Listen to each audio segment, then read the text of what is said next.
जान है गो जहाँ वीर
के जग के मालिक भैया 20 रुपया देंगे कहा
अपने हीरा पे कटारी खींच के लगा के रख ली। कह रही अब मैं बगैर पति के या बगैर गुरु के मैं अपने लौट के महलन को नहीं जाऊंगी। तो उसने जैसे कटारी अपने हीरा पे जमाई मरने के लिए, वैसे ही नारद मुनि बाबा भैया प्रकट हो जाते हैं और कटारी को पकड़ लेते हैं। कहने लगे अरे बेटी काहे को नाहक में मर रही है तू, क्यों? कहने लगे अरे बाबा तुमने मेरे बेकार बचाओ, क्यों मैं बगैर पति के लौट के घर को नहीं जाऊंगी। कहने लगे ठीक है बेटी मरे मत, जिस कारण तुमने 12 वर्ष से तपस्या करी है बेटी, वो गुरु गोरखनाथ तेरी बगिया में मौजूद है और जाइए अपने घर को और मरे मत। तेरी बाग में गुरु गोरखनाथ बाबा पधारे हुए हैं और देख अपने महलों में जाकर के। इधर माता बाछल यानी उस बाबा की भेष को देखकर कहने लगी हे महात्मा, यानी है तो वे नारद जी बाबा के भेष में वहां प्रकट हो जाते हैं और कहने लगे बेटी तुम अपने घर को जाओ, तुम्हारे बाग में बाबा गुरु गोरखनाथ मौजूद है। बेटी तुम्हें तुम्हारे पति नहीं मिले तो क्या है, तुम जिसकी सेवा कर रही हो 12 साल से वो तो तुम्हारी बगिया में मौजूद है। कहने लगे अच्छा ठीक है महाराज, चलो मैं प्राण नहीं गंवाती हूँ, अपने लौट के घर को जाती हूँ। तो वो मैया बाछल लौट के आधी रात के समय पर अपने घर को आ जाती है। तो कहते हैं भैया कि हारी थकी सफर की मारी, सोच पलंगा पे गई है नारी। और इधर नारद मुनि भागे तो कहाँ पहुंचे भैया, झारखंड में गुरु गोरखनाथ के पास। गुरु गोरखनाथ के पास पहुंचे, कहने लगे गुरु गोरखनाथ से अरे गुरु गोरखनाथ। नारद जी कहने लगे महाराज मेरी बात सुनो, ददरेवा कस्बा की बेटी बाछिल तुम्हारी 12 साल से तपस्या कर रही है और आज बड़ी आस लेके और वो तुम्हारी सेवा कर रही है और तुम्हें शर्म न आ रही है भाई। क्यों? आज को लेके आज वो निराश हो रही और पिया बार जंगल में तुम्हारे नाम पर अपने प्राण गंवा रही। तासे ऐसा करो, मैं झूठ साच बोलकर उसके प्राण तो बचा दिए मैंने, वो अपने घर गई है, लेकिन मुझे सुबह हो तुम उसके नौलखा बाग में पहुंच जाओ 14 से चेलों के साथ, उसकी मन की इच्छा पूरी कर आओ। कहने लगे नारद जी चलो, तुम्हारा भी कहना पूरा करेंगे, तुम्हारी वाणी भी पूरी करेंगे, हम बहुत और उसके नौलख बाग में मिलेंगे। तो गुरु गोरखनाथ 14 से चेलों को साथ में लेकर के भैया और वहां से चल देते हैं। तो कहाँ आते हैं? पहले गंगा घाट आते हैं। गंगा घाट पे रास्ता में गंगा पड़ती है तो गंगा मैया से कहने लगे, हे गंगा मैया, हम हाथ जोड़ के तुझसे विनती कर रहे हैं, तू ऐसा कर थोड़ी देर के लिए 5 हो जा, जो हम 14 से चेलों को लेके पल्ली पार उतर जाए। गंगा मैया कहने लगी गोरखनाथ से, अरे गोरखनाथ मेरी बात को सुनो, तुम्हारे 14 से चेला है, एक शिष्य की किसी की भी मुझे भेंट दे दो तो मैं जब पार से पल्ली पार तुम उतर जाइए, मैं 5 हो जाऊंगा। गोरखनाथ कहने लगे, हे गंगे, मैं किसी चेला की भेंट नहीं दूंगा। और ऋषियों के गुरु गोरखनाथ बोले, किसी चेला की मैं भेंट नहीं दूंगा और इसी घाट से पार हो गया। भैया क्या होता है? और हो प्यारी गुरु गोरख जी ने भैया, और हो प्यारी गोरख जी ने और हाथ कमंडल उठाया रे,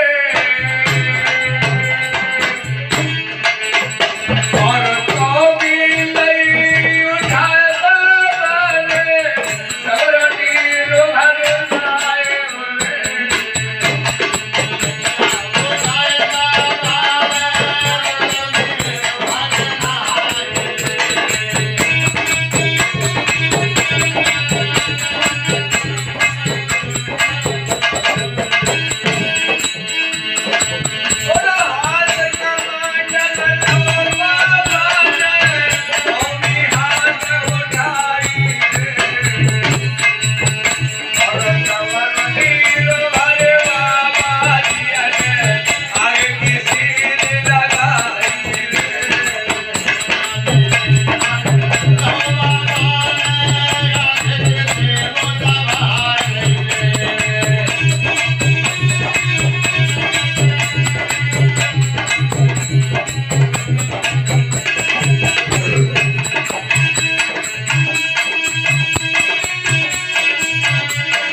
बालक जीव है, ये सब मर जाएंगे, तुम पित्तल लेके कहाँ जा रहे हो?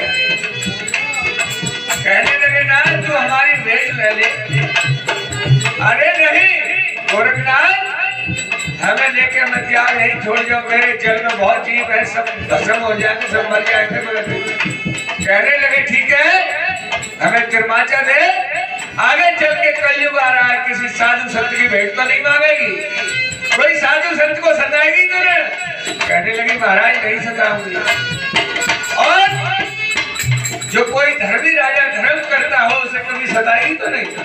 नहीं, मैं कभी नहीं सताऊंगी, जो धर्म करेगा उसकी मैं नैया पार पे ही लगाऊंगी। कहने लगे ठीक है, और सुन, अगर तू पापी कोई आवे तो उसे मैदान में डुबा देना, उसके लिए मेरी तरफ से छूट है।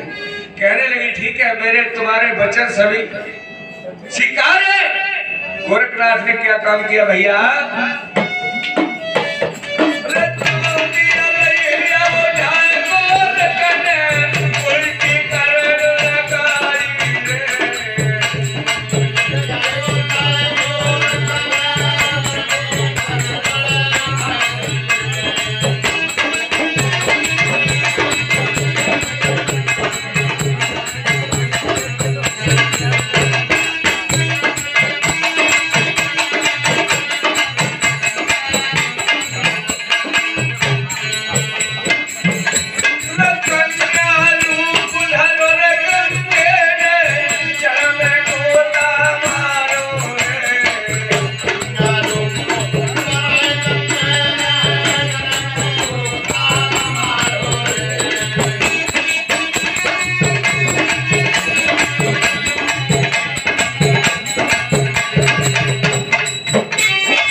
तुम्हारे को भविष्य में आगे काम आया।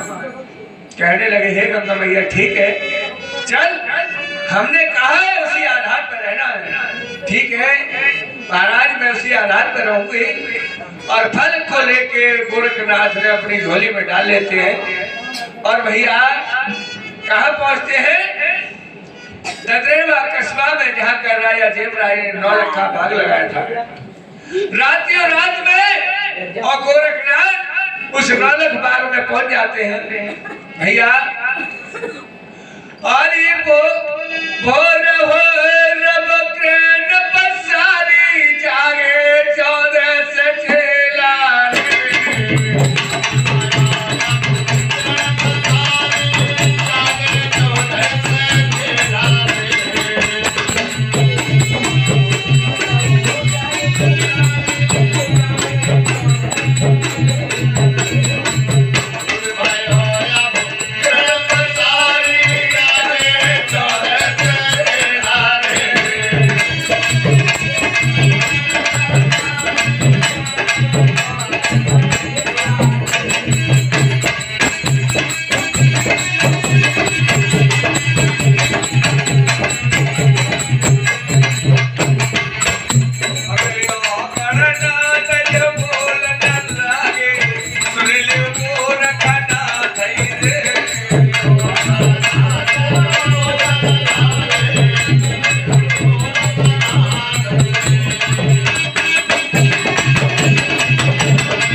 अरे छाया नाय बाग में रही इन पसीना सुखाए रे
बोल साचे दरबार की, बोलो गुरु गोरखनाथ की, बोल सच्चे दरबार की, बोल माता उदोतनी की, बोल माता बाछेल की, बोलो रानी सीरियल की।